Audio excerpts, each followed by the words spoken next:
कुबेरात्मजो बद्धमुक्तैव जद्वत् स्वयमुचितो भक्तिभाजौ कृतौ च कुबेरात्मजो बद्धमुक्तैव जद्वत् स्वयमुचितो भक्तिभाजौ कृतौ च तथा प्रेम भक्ति शतं मे प्रयच्छ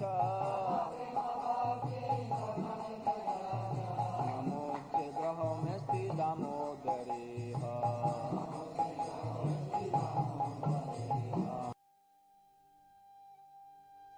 सप्तमः श्लोक अनुवाद। हे दामोदर, जिस प्रकार आपने अपने दामोदर रूप से माता यशोदा द्वारा ओखल में बंधे रहकर भी नल कुबेर और मणिग्रीव नामक कुबेर के दोनों पुत्रों का नारद के शाप से प्राप्त वृक्ष योनि से उद्धार कर उन्हें परम प्रयोजन रूप अपनी भक्ति प्रदान की थी, उसी प्रकार मुझे भी आप अपनी प्रेम भक्ति प्रदान कीजिए। यही मेरा एकमात्र आग्रह है। किसी भी प्रकार अन्य प्रकार के मोक्ष के लिए मेरा तनिक भी आग्रह नहीं है। दिग्दर्शनी टीका का भावानुवाद। पिछले श्लोक में प्रेम विशेष के कारण परम उत्कंठा के साथ साक्षात दर्शन की प्रार्थना सत्यव्रत मुनि ने की। तदंतर ही सद्यः उत्पन्न प्रेम भक्ति विशेष के कारण साक्षात दर्शन को परम दुर्लभ मानते हुए और प्रेम भक्ति को ही इस विषय में परम उपाय जानकर अथवा एक बार दर्शन होने पर मन की अतृप्ति और उसके बाद होने वाले विरह की आशंका कर सदा ही उनको वश में करने के लिए प्रेम भक्ति को ही परम उपाय जानकर पुनः मुझ परम अपराधी को ये कैसे संभव है, इसकी आशंका कर, परंतु श्री भगवद वात्सल्य की महिमा से असंभव भी सभी संभव हो सकते हैं, यह निश्चय कर मोक्ष त्याग पूर्वक प्रेम भक्ति की ही प्रार्थना कर रहे हैं। यशोदा द्वारा पार्श्व समूह द्वारा उखल में श्रृंखलित श्री विग्रह द्वारा ही दोनों कुबेर के पुत्र श्री नारद के शाप और संसार से मुक्त कर दिए गए। ये दोनों पेड़ों के मध्य स्वयं प्रवेश के द्वारा परम सुंदर लीला विशिष्ट भगवान के साक्षात दर्शन स्पर्शन आदि भी सूचित हो रहे हैं। केवल उन्हें मुक्त ही नहीं किया बल्कि परम भक्ति भी उन्हें दी गई, जो भक्ति भाजो पद द्वारा सूचित होता है। यहाँ भक्ति भाग का अर्थ है भक्ति को ही परम साध्य के रूप में आश्रय करने वाला, किसी भी प्रकार से उसे नहीं त्यागने वाला। इस प्रकार भक्ति भाजो पद द्वारा ये कहना चाहते हैं कि उन्हें प्रेम भक्ति दी गई।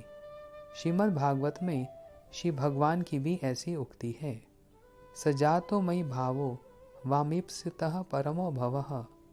इसका अर्थ इस प्रकार है, मुझ में तुम दोनों का उपेक्षित परम भाव अर्थात प्रेम भली भांति उत्पन्न हुआ है, जो अभव है, अर्थात यह वह भाव है जिसे भव अर्थात पुनर्जन्म या संसार दुख नहीं होता है। हे दामोदर, जैसे कुबेर पुत्रों को प्रेम भक्ति दी गई, वैसे ही वह भक्ति मुझे भी प्रबल रूप में दें, जो एकमात्र आपके चरण कमलों का आश्रय करने वाली है, अथवा यह सुंदर रूप ही जिसका विशेष है। प्रश्न, इस विषय में तुम्हारा आग्रह क्यों है? कुबेर पुत्रों की तरह मोक्ष भी ग्रहण करो, अन्यथा जन्म मरण आदि रूप संसार की प्राप्ति हो सकती है। उत्तर, उस प्रेम भक्ति में ही मेरा आग्रह है, मोक्ष में मेरा आग्रह नहीं है। इसका अर्थ यह है कि प्रेम भक्ति के द्वारा यदि संसार का ध्वंस होता है तो हो, और यदि नहीं होता है तो ना हो, इस विषय में मेरी उपेक्षा नहीं है। गूढ़ भाव यह है कि यदि हाथ में चिंतामणि हो तो सब कुछ स्वयं ही सिद्ध होगा, फिर किसी एक तुच्छ द्रव्य के ग्रहण से क्या लाभ। अथवा इस प्रसंग का दूसरा अर्थ इस प्रकार है, हे दामोदर, आप निज विषय प्रेम भक्ति प्रदान करें। इस प्रकार पाश से बंधा हुआ उदर है जिनका, उससे संबंधित प्रेम भक्ति की प्रार्थना द्वारा नित्य काल के लिए पाश बंधन के आग्रह की आशंका कर मुनि कह रहे हैं क्या पाश बंधन से आपके मोचन में मेरा आग्रह नहीं है?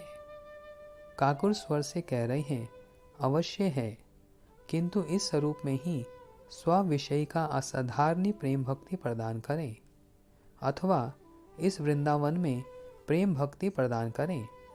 ऐसा भी अन्वय हो सकता है। यह भी अनुमान करना चाहिए कि इसके द्वारा सदा वृंदावन में निवास की भी प्रार्थना की गई है, क्योंकि वृंदावन में ही प्रेम भक्ति के सुख विशेष की आविर्भावता है, वही प्रादुर्भाव विशेष है, साक्षात दर्शन विशेष कारकता है, तथा वहीं वृंदावन विहारी भगवत हृदय विशेष है। अन्य अर्थ पूर्वत ही हैं। इति श्री दामोदर अष्टक के 7वें श्लोक की श्रील सनातन गोस्वामी कृत दिग्दर्शनी टीका का भावानुवाद समाप्त। दिग्दर्शनी वृत्ति। सत्यवत मुनि अब द्रवित चित्त से कीर्तन कर रहे हैं और कीर्तन के माध्यम से बाल गोपाल की हृदय में स्फूर्ति हुई। स्फूर्ति में मानो श्री कृष्ण कह रहे हैं कि हे मुनि, मैं तुमसे प्रसन्न हूँ, जो कुछ मांगना चाहते हो वह मांग लो। इस पर मुनि कहते हैं कि आप स्वयं बंधन में बंधे होने पर भी कुबेर के पुत्र नल कुबेर और मणिग्रीव को जैसा भक्ति का भाजन बनाया, उन्हें प्रेम भक्ति प्रदान की, वैसे ही मुझे भी प्रेम भक्ति प्रदान कीजिए। कुबेर के दोनों पुत्र धन के मद में मत थे। मद 4 प्रकार का होता है। प्रथम रूप का, द्वितीय विद्या का, तृतीय उच्च कुल का, चतुर्थ धन ऐश्वर्य का। साधु का अभिशाप एवं आशीर्वाद एक जैसा ही होता है। हम समझ नहीं पाते हैं।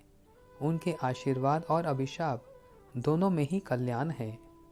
नारद जी ने कुबेर के पुत्रों को अभिशाप दिया कि तुम धन के मद में मत होकर वृक्षों की भांति जड़ होकर कार्य कर रहे हो, जाओ वृक्ष हो जाओ। नारद जी के कहने के साथ ही साथ ये दोनों वृक्ष की भांति जड़ होने लगे। दोनों नारद जी के श्री चरणों में गिरकर अपने उद्धार का उपाय पूछने लगे। नारद जी ने कहा, देखो, द्वापर युग के अंत में स्वयं भगवान श्री कृष्ण गोकुल में अवतार लेंगे, वे ही तुम्हारा उद्धार करेंगे। ऐसा कहकर नारद जी तो चले गए। तत्पश्चात इन दोनों ने नंद भवन के पीछे युगल अर्जुन वृक्ष के रूप में जन्म लिया। मैया अपने लाला को बांधकर दधि मंथन के लिए चली गई। तब इन्हें भी अपने भक्त श्री नारद जी के अभिशाप का स्मरण हो आया। खेल के बहाने उनका उद्धार किया। खेलते खेलते दोनों वृक्षों के बीच में ओखल आड़ी फंस गई। श्री श्याम सुंदर ने ओखल को जोर से खींचा, जिससे दोनों अर्जुन वृक्ष भीषण शब्द करते हुए पृथ्वी पर गिर पड़े। सहसा उन वृक्षों से 2 देव पुरुष निकले। उन्होंने श्री कृष्ण की परिक्रमा एवं स्तव स्तुति की। श्री कृष्ण ने उन्हें प्रेम भक्ति का वरदान दिया। अप्रकट ब्रज में मधुकंठ और स्निग्धकंठ नामक श्री कृष्ण लीला कथा वाचक होकर वहां नंद भवन में कृष्ण कथा सुनाने लगे। यह प्रेम भक्ति कैसे प्राप्त होती है, इस विषय में श्रील रूप गोस्वामी पाद श्री भक्ति स्वामी सिंधु में बतला रहे हैं।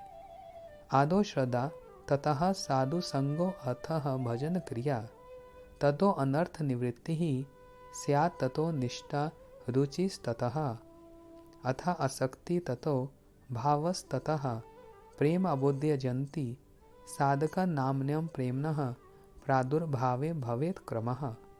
श्री भक्ति रसामृत सिंधु 1, 4, 15 और 16। प्रेम भक्ति के बहुत से क्रम हैं।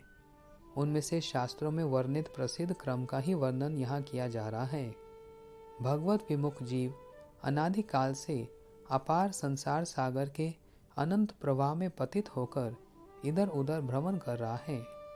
भगवान की विशेष कृपा से जिस समय जीव का संसार क्षय होने का समय उपस्थित होता है, उस समय उसको भगवत भक्तों का संग प्राप्त होता है। तब साधु संघ में महत् पुरुषों के श्री मुख से भक्त, भक्ति और भगवान, इन तीनों का महात्म्य श्रवण करने का सौभाग्य प्राप्त होता है। भक्ति मूलक सुकृति के द्वारा परमार्थिक श्रद्धा उत्पन्न होती है। शास्त्र वचनों में विश्वास और हरि कथा श्रवण में अभिलाषा होना श्रद्धा का लक्षण है। श्रद्धा उदय के पश्चात साधु संग, तदंतर भजन क्रिया आरंभ होती है। साथ ही साथ अनर्थ निवृत्ति भी आरंभ हो जाती है। तत्पश्चात भजन में निष्ठा और तत्पश्चात भजन तथा भजनीय वस्तु में आसक्ति उत्पन्न होती है, जो परिपक्व होने पर भाव दशा में परिवर्तित हो जाती है। तदंतर प्रेमोदय होता है। साधकों के चित्त में प्रेम के आविर्भाव का यही क्रम है। सत्यव्रत मुनि की प्रार्थना सुनकर मानो श्री कृष्ण कहते हैं, हे मुने, तुम संसार के दुखों से आत्यंतिकी निवृत्ति रूप मोक्ष ग्रहण करो। तो मुनि कहते हैं, हे प्रभु, चाहे मुझे संसार में कितने भी कष्ट मिले, अपने संस्कार के अनुसार नरक में अथवा किसी भी योनि में क्यों ना जाना पड़े, इसे मुझे चिंता नहीं। किंतु आपसे मेरी यही प्रार्थना है कि मैं जहाँ भी जिस योनि में रहूं, केवल आपके भक्तों का संग सदैव बना रहे। ऐसी प्रार्थना श्रीमद् भागवत में वृत्रासुर ने भी की है। ममुत्तम श्लोक जनेषु सख्यम संसार चक्रे भ्रमतः सकर्मभिः तन माया आत्म मजदार गेश असक्त चित्तस्य ननात भूयत्। श्रीमद् भागवतम 6:11-27। प्रभु, मैं मुक्ति नहीं चाहता। मेरे कर्मों के फलस्वरूप मुझे बारंबार जन्म मृत्यु के चक्कर में भटकना पड़े, इसकी परवाह नहीं। परंतु मैं जहाँ जहाँ जाऊँ, जिस जिस योनि में जन्म लूँ, वहाँ वहाँ भगवान के प्यारे भक्तों से मेरी प्रेम मैत्री बनी रहे। स्वामिन, मैं केवल यही चाहता हूँ कि जो लोग आपकी माया से देह घे और स्त्री पुत्र आदि में आसक्त हो रहे हैं, उनके साथ मेरा कभी भी किसी प्रकार का भी संबंध ना हो। यही हमारे आचार्य वर्ग कहते हैं। लोभ किसी भी अवस्था में हो सकता है। जिसके हृदय में यह रागुणों का भक्ति उदित होती है, वह जगत का पूज्य बन जाता है। जगत की तो बात ही क्या, श्री कृष्ण जो अजीत हैं, उन्हें भी अपनी प्रेम भक्ति के माध्यम से वशीभूत कर लेता है। हे प्रभु, आप मैया के प्रेम रज्जु से बंधे हुए हैं, उसी बंधन वाले रूप से सदा मेरे हृदय में विराजमान रहें। इति श्री दामोदर अष्टक के 7वें श्लोक की दिग्दर्शनी वृत्ति समाप्त।